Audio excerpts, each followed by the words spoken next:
මෙන්න මේ මාළුවට කියන්නේ බ්ලූප් කියලා. මේ මාළුව ගැන තියෙන වීඩියෝ සොයාලා ඉන්ටර්නෙට් එකේ හැමතැනම දැනටමත් දැකලත් ඇති සමහරක් විට. සමහර කට්ටිය කියනවා බ්ලූප් කියලා සතෙක් ඇත්තරම මේ ලෝකේ ඉන්නවා කියලා. සමහර කට්ටිය කියනවා එහෙම නැහැ කියලා. මේ කියන විදිහට බ්ලූප් කියලා කියන්නේ මීටර් 200ක් විතර දිග මාංශභක්ෂක ලොකු මාළුවෙක්ට. ඒ කියන්නේ මේ මාළුවා මෙගලොඩොන්ටත් වඩා ලොකුයි. මොකද මෙගලොඩොන්ගේ සයිස් එක ඇවරේජ් එක ගත්තොත් එහෙම දිග මීටර් 20ක් විතර. ඉතින් මේ වගේ භයානක අභිරහස් විදිහේ මාළුවෙක් ඇත්තටම මුහුදයට ඉන්නවද? 1997 දී දකුණු පැසිෆික් සාගරයේ වතුර යට තියෙන ගිනි කඳු වල ක්‍රියාකාරකම් නිරීක්ෂණය කරන්න පරීක්ෂණයක් පවත්වලා තියෙනවා. මෙතනදී පරීක්ෂණ කණ්ඩායම පාවිච්චි කරලා තිනවා හයිඩ්‍රොෆෝන්ස්. හයිඩ්‍රොෆෝන් කියන්නේ මොකක්ද කියලා දන්නේ නැත්නම් හයිඩ්‍රොෆෝන් කියලා කියන්නේ අපි ගාව තියෙන මයික්‍රොෆෝන් වගේ දෙයක්. හැබැයි මේක පාවිච්චි කරන්නේ වතුර යට තියෙන සද්දේ අහන්න. මේ පරීක්ෂණයේදී ඒගොල්ලෝ හයිඩ්‍රොෆෝන්ස් අරගෙන පැසිෆික් සාගරයේ වතුර යට කිලෝමීටර් 3200කට වඩා පරතරයකින් මේ මයික්‍රොෆෝන්ස් ටික, ඒ කියන්නේ හයිඩ්‍රොෆෝන්ස් ටික තියලා තියෙනවා. ඉතින් මෙතනදී ඒ හයිඩ්‍රොෆෝන්ස් වලට ඒගොල්ලන්ට පටිගත වෙනවා ගොඩාක් ഘോഷාකාරී ටිකක් අමුතු අඩු සංඛ්‍යාත ශබ්දයක්. National Oceanic and Atmospheric Administration එක, ඒ කියන්නේ NOAA එක මේ ශබ්දය පටිගත කරලා තියෙනවා.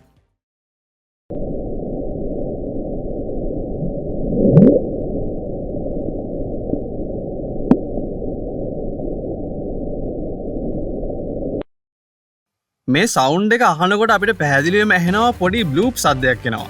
හැබැයි මෙතනදී ඒගොල්ලෝ පැහැදිලිවම දාලා තිනවා ඔරිජිනල් සවුන්ඩ් එක අරගෙන ඒක 16 වතාවක් වේගවත් කරලා තමයි මේ දැන් තියෙන තප්පර 10 සවුන්ඩ් එක ජෙනරේට් කරලා තියෙන්නේ කියලා.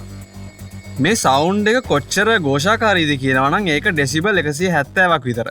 මේ ශබ්දය කොහෙන්ද ආවේ, මේ ශබ්දයට හේතුව මොකක්ද කියලා ඒගොල්ලන්ට හොයාගන්න බැරුව අවුරුදු 10ක් විතර මේක රහසක් විදිහට තිබ්බා. 2005 සහ 2010 අතර කරපු පරීක්ෂණයකදී ඒගොල්ලෝ තාවුරු කරලා තියෙනවා ඇන්ටාර්ක්ටික් වල අයිස් ග්ලැසියර් එකක් කඩාගෙන යනකොට ඒ ඇතිවෙච්ච ශබ්දය පැසිෆික් සාගරය හරහා කිලෝමීටර් 5000ක් දුර ට්‍රැවල් කරලා තියෙනවා කියලා. කිලෝමීටර්ස් 5000ක්, ඒ කියන්නේ ලංකාව වගේ 11 ගුණයක දුරක් මේ වේව් එක ට්‍රැවල් කරලා තියෙනවා පැසිෆික් සාගරය හරහා. ඉතින් මෙන්න මේ විදිහට තමයි බ්ලූප් කියන ඒ අභිරහස් සතාගේ කතාව ආරම්භ වෙලා තියෙන්නේ. අනිත් එක තමයි මෙන්න මේ ෆොටෝ එක. මේ ෆොටෝ එකේ ඔරිජිනල් අයිතිකාරයා ජෙෆ් චෑන් කොමික්ස් කියලා කෙනෙක්. අනිත් එක තමයි මේකේ නම බ්ලූප් නෙමෙයි, මේකේ නම The Leviathan Revisited. ඉතින් එතනම මේ බ්ලූප්ගේ කතාව ඩිබන්ක් වෙනවා. මුහුද යට තව හොයාගත්ත නැති සතු ಜಾති ඕන තරම් ඉන්න පුළුවන්. මොකද NOAA එකට අනුව තාම මුහුදෙන් හොයාගෙන තියෙන ගවේෂණය කළා 105ක් විතරයි. ඒ කියන්නේ ඉතුරු 195 තව අපි දන්නේ නැති ඕන තරම් දේවල් තියෙන්න පුළුවන්. හැබැයි මේ වගේ ඒවා නම්